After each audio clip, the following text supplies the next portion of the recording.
अस्सलामुअलैकुम। तो आज है हमारा day 8 of learning forex as a beginner. Last video में हमने टाइम फ्रेम के बारे में पढ़ा था, उसके बाद हमने कैंडल्स के बारे में पढ़ा था कि एक कैंडल हमें क्या बताती है। फिर एक कैंडल में बॉडी होती है, विक होती है। बॉडी किस चीज़ को बताती है, विक किस चीज़ को बताती है। उसके बाद हमने कुछ कैंडल्स पढ़ी थी, doji candle, hammer candle, marubozu candle. और उसके बाद हमने ट्रेंड के बारे में पढ़ा था कि हायर हाइज क्या होते हैं, हायर लोज वगैरह और ट्रेंड वगैरह। तो जो आज हमने पढ़ना है उसके लिए हमें चार्ट पे जाना होगा। तो सबसे पहली चीज़ जो आज हमने पढ़नी है उसका नाम है सपोर्ट और रेजिस्टेंस। अब मैं तुम्हें बताता हूँ कि सपोर्ट क्या है। तुमने ट्रेंड के बारे में पढ़ा था, तुमने कोई एक ट्रेंड पकड़ लेना, या अप या डाउन या जो भी हॉरिजॉन्टल जा रहा है। फॉर एग्जांपल ये ट्रेंड है एक, इसके अंदर मार्केट ऊपर जा रही है, नीचे जा रही है, ऊपर जा रही है, नीचे जा रही है। तो यहाँ पे मैं एक लाइन ड्रा करता हूँ। तो मैंने एक लाइन ड्रा की, अब ये लाइन उस जगह को कनेक्ट कर रही है जहाँ पे मार्केट आई है एक जगह पे, और फिर वहाँ से ऊपर चली गई है, यानी कि एक जगह पर आकर वहाँ से बाउंस बैक कर रही है। यानी कि ये जगह इसकी सपोर्ट है, यहाँ पे मार्केट आती है और फिर ऊपर चली जाती है, यानी कि एज अ फ्लोर काम कर रहा है, एज अ सपोर्ट काम कर रहा है। इसका उल्टा जो है वो रेजिस्टेंस है। ये देखो जो इस लाइन से शो हो रहा है, यहाँ पे मार्केट आती है लेकिन फिर नीचे आ जाती है। तो जब भी एक सपोर्ट और एक रेजिस्टेंस में मार्केट जा रही होती है वहाँ पे अच्छी एंट्री मिलती है। फॉर एग्जांपल ये एक सपोर्ट और रेजिस्टेंस में जा रही है, ये देखो। और यहाँ पे देखो ये जो रेजिस्टेंस है ये ब्रेक हो गई है। तो देखो मार्केट ऊपर गई और फिर कितना ऊपर गई है, कितना ज़्यादा ऊपर गई है। तो ये ज़रूरी नहीं है कि इतना ही मार्केट ऊपर जाए, लेकिन जब एक सपोर्ट और रेजिस्टेंस को तोड़ती है मार्केट तो कुछ ना कुछ ऊपर नीचे जाती है। अगर सपोर्ट को तोड़ रही है तो नीचे जाती है, और अगर रेजिस्टेंस को तोड़ रही है तो ऊपर जाती है। तो इस मार्केट ने इस उसको तोड़ा होगा, रेजिस्टेंस को तोड़ा होगा, सपोर्ट को तोड़ा होगा, तो मार्केट देखो यहाँ तक नीचे आई है।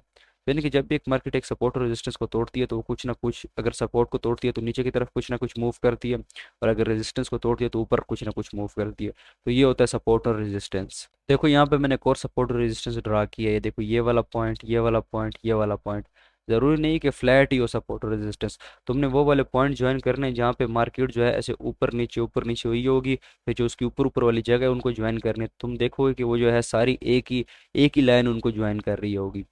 तो ये इसको सपोर्ट और रेजिस्टेंस बोलते हैं। तो नीचे की तरफ भी ऐसा ही है, ऊपर की तरफ भी ऐसा ही है। जैसा देखिए यहाँ पे रेजिस्टेंस टूटी है, जो मार्केट ऊपर जाती थी और फिर बाउंस बैक होकर नीचे आती थी, फिर ऊपर जाती थी, फिर बाउंस बैक होकर नीचे आती थी। जब ये यहाँ पे टूटा तो ये देखो मार्केट यहाँ तक अप गई है। तो कैंडल्स जब भी मूव करती हैं वो दो तरीके से मूव करती हैं। जो पहला तरीका है वो होता है ट्रेंड, या ऊपर का ट्रेंड चल रहा होगा या नीचे का ट्रेंड चल रहा होगा, ऐसे कैंडल्स हो रही होंगी। और या रेंजिंग। आज जो नया टर्म हम सीखने वाले हैं उसका नाम है रेंजिंग। रेंजिंग में मार्केट एक ही जगह पे ऊपर नीचे होती रहती है।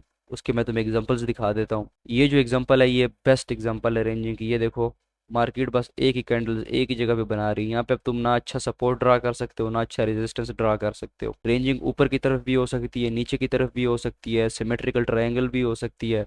जो ऊपर की तरफ होती है उसको बोलते हैं असेंडिंग, जो नीचे की तरफ होती है उसको बोलते हैं डिसेंडिंग। और जो मतलब ट्रायंगल की शक्ल में होती है वो होती है सिमेट्रिकल ट्रायंगल। सिमेट्रिकल ट्रायंगल हम आगे जाके पढ़ेंगे, फिलहाल बेसिक में थोड़ा समझ लो कि ऐसे टाइप की भी रेंजिंग्स होती हैं। तो फिलहाल के लिए बेसिक के लिए जो एक अच्छा ट्रेडर है वो रेंजिंग से दूर रहता है, क्योंकि कोई पता नहीं रेंजिंग कब खत्म हो जाए, कब मार्केट ऊपर चली जाए, कब नीचे चली जाए।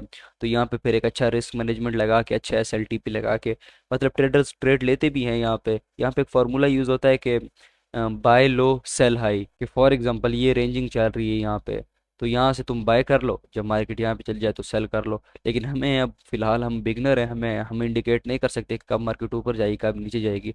तो फिलहाल हमें जो है हमें रेंजिंग से दूर रहना होगा। तो तुम जब इंडिकेट करना हो कि रेंजिंग कहाँ पे है, तो बस वो वाली जगह देखना जहाँ पे मार्केट जो है ना कोई अजीब से पैटर्न बना रही, मतलब जैसे ये पैटर्न है, ऐसे पैटर्न बड़े बड़े नहीं बना रही। जो एक अच्छा हमें प्रॉपर सपोर्ट दे रही हो, प्रॉपर रेजिस्टेंस की जो पॉइंट्स है वो दे रही हो, वो नहीं देती। रेंजिंग के अंदर बस ऐसी कुछ शक्लें देती है, जैसे ये देखो ये रेंजिंग है।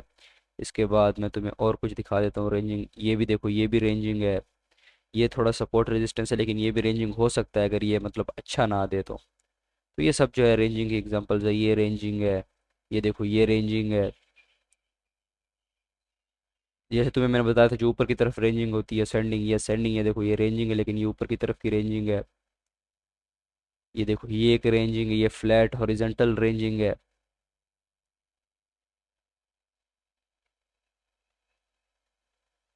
ये भी एक रेंजिंग की एग्जांपल है। ये देखो ये कितनी बड़ी एग्जांपल है रेंजिंग की। तो मार्केट इन दो तरीकों से मूव कर रही है। इसी रेंजिंग को कंसोलिडेशन भी कहते हैं और चर्निंग भी कहते हैं, लेकिन तुम रेंजिंग वर्ड ही याद करो। लेकिन ये मैंने तुम्हें ऐसे बता दिया कंसोलिडेशन और चर्निंग, ताकि अगर कहीं पे ऐसे यूज़ हो रहा हो तो तुम्हें पता हो कि ये रेंजिंग की बात हो रही है। एक और टाइप की रेंजिंग होती है जिसको बोलते हैं फ्लैग पैटर्न, यानी कि फ्लैग रेंजिंग। उसके अंदर मार्केट में ऐसी शक्लें बनती जैसे झंडा होता है, जैसे फ्लैग होता है। तो वो उसकी मैं तुम्हें एग्जांपल दिखा देता हूँ। ये देखो ये जो तुम्हें एग्जांपल नज़र आ रही है, एक डंडा है, और ये आगे झंडा टाइप कुछ बना हुआ है, तो इसको बोलते हैं फ्लैग पैटर्न्स। और भी आगे होंगे मजीद, मैं तुम्हें दिखा देता हूँ कहीं पे। जैसे ये भी है, लेकिन मैं तुम्हें एक प्रॉपर दिखाता हूँ जो बिल्कुल झंडे की तरह लग रहा हो। जैसे ये देखो, एक बड़े झंडे की तरह लग रहा है। तो ये वाला देखो, ये भी एक झंडे की तरह लग रहा है। तो ये भी जो है रेंजिंग की एक टाइप है। तो आज हमने सपोर्टर रेजिस्टेंस के बारे में पढ़ा कि सपोर्टर रेजिस्टेंस का क्या फ़ायदा है। यानी कि जब भी रेजिस्टेंस टूटेगी तो थोड़ी मार्केट ऊपर जाएगी, हमें थोड़ा सा फ़ायदा मिल सकता है। और जब सपोर्ट टूटेगी तो थोड़ी मार्केट नीचे आएगी, हम थोड़ा सा प्रॉफिट कर सकते हैं। इसके बाद हमने रेंजिंग के बारे में पढ़ा कि रेंजिंग क्या होती है और हमें क्यों अवॉइड करनी चाहिए। थोड़ा बहुत हम आगे जाके इसमें ट्रेड ले भी सकते हैं जब हम एक्सपर्ट हो जाएंगे। लेकिन फिलहाल के लिए हम इस पैटर्न को जो है समझ नहीं पा रहे। मतलब मार्केट ऊपर नीचे हो रही है, क्या ना अच्छा प्रॉफिट देगी ना अच्छा लॉस देगी, अच्छा लॉस चाहिए किसको। तो बस this is the end of this video.